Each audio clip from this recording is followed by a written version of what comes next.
Allez, bonjour à tous, c'est Romain Gilliot de la société Motion Life Teach et aujourd'hui on se retrouve pour un nouveau tutoriel sur After Effects. On va voir un petit peu aujourd'hui une légende sur After Effects qui embête vraiment tout le monde en compositing, mais quand je dis tout le monde, toutes les personnes qui font du compositing ont eu ce souci un jour. Donc on va le régler ensemble aujourd'hui et vous allez voir que c'est super simple. Aujourd'hui on va parler de comment enlever des liserés. Et plus spécifiquement, comment enlever des liserés sur un rendu 3D qu'on a, on a décomposité les passes pour les recompositer en post-prod. Et là, on se retrouve souvent avec un liseré noir autour de l'objet, on va voir pourquoi, on va voir comment l'enlever. D'accord? Avant de démarrer, je vous rappelle que tous les cours de Motion Life Teach sont sur le site officiel de teach.motion-live.com et il vous suffit de cliquer ici sur nos tutoriels gratuits. En arrivant sur cette page, eh bien, vous vous retrouvez sur l'entièreté de notre formation gratuite et vous vous retrouvez ici avec cet outil qui est vraiment innovant dans le sens où vous pouvez choisir le logiciel qui vous intéresse en fonction de la matière qui vous intéresse. Par exemple, vous voulez apprendre le rendu sur Maya, vous cliquez sur ici rendu, hop, et Maya, et hop, vous vous retrouvez sur tous les cours dans le rendu sur Maya. Encore plus intéressant, si vous voulez apprendre, si vous vous souvenez d'un cours par exemple que vous avez vu passer et que vous ne savez plus sur quel logiciel il est, eh bien, il vous suffit de chercher le cours par rapport à ce qu'il contient. Hein. Si vous vous souvenez qu'il contient des vaisseaux, vous marquez vaisseau. Vous allez voir tous les cours qui contiennent des vaisseaux. Voilà, ici on voit qu'il n'y en a pas. Ah, ici, voilà, je vois qu'il y en a un. Si je veux tous les cours qui parlent, par exemple, je sais pas moi, de personnage, je marque personnage et je me retrouve avec tous les cours qui parlent de personnage, etc. D'accord? Donc vraiment, ça c'est super bien, c'est hyper innovant, c'est hyper rapide, ça vous permet d'apprendre ce que vous voulez hyper rapidement et en plus les cours sont dans l'ordre. Donc comme ça, vous pouvez suivre au fur et à mesure. C'est vraiment parfait. Petite chose en plus, c'est cette case ici qui vous permet de vous abonner. Alors à quoi ça sert de vous abonner? Eh bien, c'est écrit. Quand vous vous abonnez, vous allez recevoir par mail les derniers cours en avant-première. Donc il y a 2 cours par semaine qui sortent. Donc vous les recevez par mail. Ça vous sert à suivre la chronologie des cours puisque tous les cours se suivent. Ce qui fait que vous ne perdez pas le fil et chaque semaine vous avez une dose, on va dire de 3D si je puis dire. Et surtout, ça vous donne un accès gratuit à tous les fichiers utilisés dans les cours. Regardez ce qui se passe. Quand par exemple, je vais aller sur mes cours de modeling, imaginons, voilà. Et bien sur les cours de modeling, on voit que certains cours ici, quand je descends, voilà, j'ai ici téléchargé le fichier correspondant à ce tutoriel. Et bien en fait, vous pouvez télécharger la scène qui est utilisée dans ce cours ici, d'accord? Mais vous voyez que pour télécharger la scène, il faut vous abonner. Donc c'est en ça que ça vous donne un accès gratuit et limité à toutes les scènes qui sont utilisées dans les cours. À quoi ça sert d'avoir la scène chez soi? Ça sert à éviter le problème type d'une personne qui apprend la 3D ça marche pas, mais je comprends pas pourquoi. J'ai fait tout ce qui était dans la vidéo, mais pourtant ça marche pas. Et bah, avec la scène modèle, vous comparez votre scène et la scène modèle, et là vous avez plus d'excuses. Vous pouvez trouver tout de suite les erreurs, quoi. Donc vous gagnez un temps de fou, d'accord? Donc profitez-en, c'est gratuit. Donc vraiment, je vous le souhaite. Abonnez-vous, ça ne coûte rien. Allez, cette parenthèse étant faite, on se retrouve sur After Effects. Donc ici, en fait, j'ai fait quelque chose de très simple. J'ai pris une image, enfin une sphère avec un shader, ce qui est le plus simple, vraiment basique, un shader dialectique plastique. Et j'ai dit, je lui ai mis un HDRI et j'ai remis cet HDRI en fond dans After Effects et j'ai pris le rendu brut et je l'ai mis dessus. Et là, on voit qu'il n'y a aucun problème. Je veux dire, il n'y a pas de liseré, quoi. Enfin, tout est bien, qui finit bien. Je veux dire, ma sphère s'incruste parfaitement dans le décor. Maintenant, on va regarder que c'est tout de suite moins marrant si je commence à compositer ma sphère. Parce que là, j'ai mis le rendu brut. Si maintenant je mets le rendu avec les passes, ambient occlusion, etc., et que je la composite moi-même, vous allez voir que ça va tout de suite être moins drôle.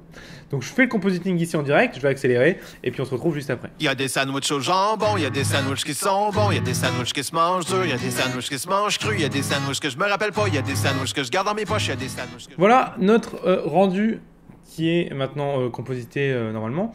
Et là, on voit tout de suite qu'on n'a pas la même image, d'accord? Je vais vous remettre les deux ensemble.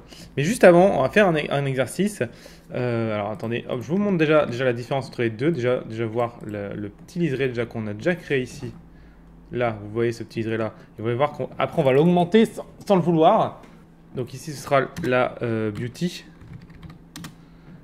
Hop, pour que vous voyez la différence. Hein. Tac, donc... La beauty, alors la beauty on va la mettre en normal, hein. Voilà. Vous voyez, ça c'était notre rendu de base. Et donc quand on composite, on arrive avec ça, c'est la même chose, sauf qu'on a ce liseré noir ici. D'où ça vient? Eh bien, regardez ce qui se passe. La première chose qu'on aura envie de faire, c'est de prendre tout ça et de faire une pré-composition dessus. Donc on fait ça, composition, bim. Et là, c'est encore pire. c'est encore pire. On va l'appeler avant-plan. Regardez ce qui s'est passé. Ce gros liseré noir ici. D'où ça peut venir. Et absolument tous les compositeurs ont ce problème. On va le régler en 2 temps, 3 mouvements. D'accord? Déjà, qu'est-ce qui se passe mathématiquement parlant sur le pixel et pourquoi ça fait ça? Eh bien, en fait, il faut bien comprendre que votre image ici, si je prends la beauty ici et que j'affiche son alpha, d'accord? Donc, je vais juste ici, hop, mettre l'alpha dans tout, que vous puissiez bien voir. Voilà son alpha. Regardez ce qui se passe à ce niveau-là. Vous voyez ici, ce n'est pas juste un pixel blanc et un pixel noir. On voit ici qu'il y a des pixels gris qui vont jouer, d'accord? Ça veut dire quoi? Ça veut dire que ces pixels vont avoir un alpha qui sera de 0,5. C'est-à-dire qu'il va prendre un peu de l'image et un peu pas trop de l'image qu'il y a derrière, d'accord? C'est-à-dire qu'il va jouer sur l'opacité de l'image qu'il y a derrière pour venir faire un espèce de fondu dans l'alpha. Super, cool, c'est très bien. Et justement, on l'a vu, ça marchait super bien avec cette image-là. D'accord? Si je remets normal, ça marche très bien. Pourquoi? Parce qu'à ce niveau-là, il va faire un fondu avec l'image derrière. Parfait. Mais qu'est-ce qui se passe à ce niveau-là? Eh bien là, votre image, son alpha, c'est pas l'image derrière du bleu, c'est pas le fond bleu derrière. C'est un fond noir. Regardez. Ici, on a un fond noir. Donc After Effects, qu'est-ce qu'il fait? Il fait un fondu de l'alpha avec le fond noir. Et non pas avec votre fond du ciel. Et d'où le liseré qui apparaît. Alors là, il n'est pas très fort, donc on pourrait presque s'en passer. Mais je vous promets que des fois, sur des flous par exemple, les liserés deviennent énormes. Vous allez voir, pour l'enlever, c'est d'une simplicité monstrueuse. Regardez bien la technique. Vous copiez votre arrière-plan. Vous le mettez en dessous de votre plan. Okay.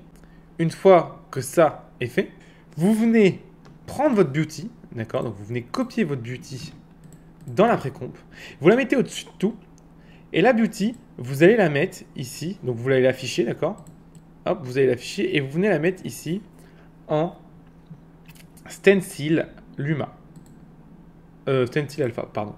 Stencil Alpha. Vous voyez ce qui se passe là? Regardez ce qui se passe. Le fondu, ici, se fait bien, non plus avec des noirs, mais avec le ciel qui est derrière. Et regardez maintenant la différence. Le liseré a disparu. D'accord?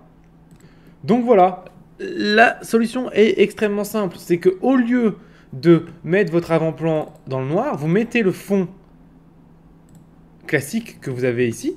D'accord? Vous faites un copier-coller du fond.